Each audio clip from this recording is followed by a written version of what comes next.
Et coucou les petits loulous. Bon, j'ai pas fait ces derniers temps de vidéos parce que j'ai eu un petit malheur entre guillemets.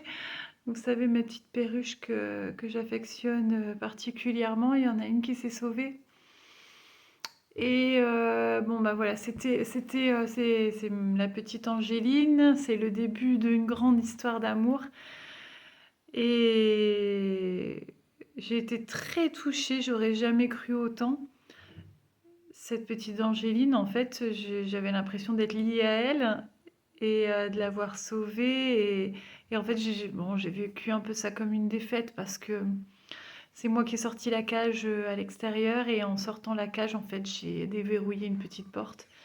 Et coquine comme elle est, eh ben, elle l'a poussée et puis voilà, elle s'est envolée. Donc, bon, faut prendre sur soi. J'ai essayé pendant plusieurs jours là de la retrouver, mais alors retrouver un oiseau, enfin c'est juste, c'est mission impossible. Mes voisins ont dû penser qu'on était complètement dingue parce qu'avec mon fils, on a crié son prénom pendant 3 jours. Elle n'est pas revenue, hein, bien sûr. Et alors c'est assez étrange parce que j'ai vécu ça. Il y a les garçons qui se mettent à chantonner du coup. On parle de la copine.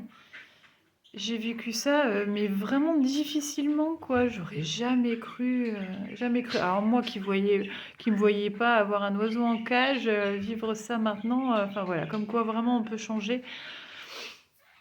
Ça a été assez incroyable et pénible et difficile pour moi, de ressentir tout ça.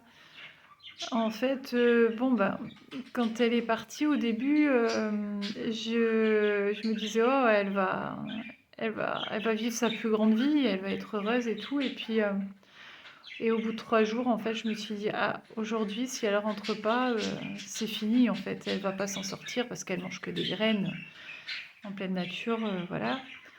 Et en fait, donc j'ai eu une sorte de sentiment d'urgence comme ça, où j'ai passé toute la journée à la chercher, à l'appeler.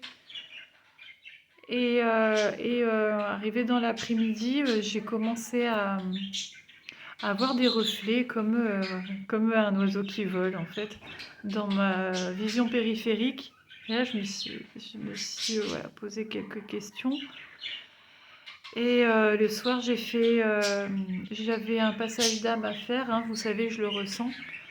Et là, tout de suite, une grosse vague de tristesse qui m'a envahie. Je me suis mise à pleurer toute seule.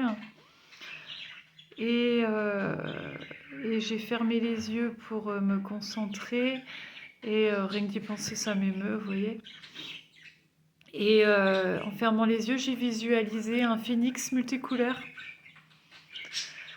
Et je me suis dit, ouais, c'est un drôle de hasard tout ça. Donc voilà, bon, je sais pas, on aura toujours un doute, hein, c'est toujours pareil. Tant que... Mais je crois que même si on voyait clairement les choses, on se dirait, non, mais je suis barge. Donc au final, on se pose toujours les questions, est-ce que c'est vrai, est-ce que c'est pas vrai? Mais je l'ai vu, je l'ai ressenti, et voilà, on verra, on verra, on verra comment, je sais pas. Alors j'ai plusieurs personnes autour de moi très sympas qui font de la com animale et qui m'ont dit qu'elles allaient regarder, donc on verra ce qu'elles ressentent et ce qu'elles voient. Bon, c'est comme ça. Et en même temps, alors on m'a demandé de travailler sur tout est juste, tout est parfait. Et là, dans ces cas-là, je me dis putain, mais qu'est-ce qui est juste et qu'est-ce qui est parfait? Eh ben, je sais pas. Je sais pas, et c'est vrai qu'il faut enlever des choses pour accueillir du nouveau. Purée, qu'est-ce que c'est vache, hein, quand même.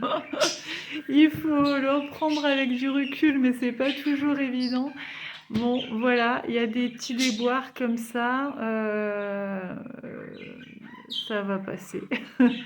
Ça va passer. Puis le garçon, bah, ça va passer aussi, ça va aller. Il y a quand même des plus grands malheurs, hein. Voilà. Je vous embrasse tous très très fort. Je vous fais des gros gros gros bisous.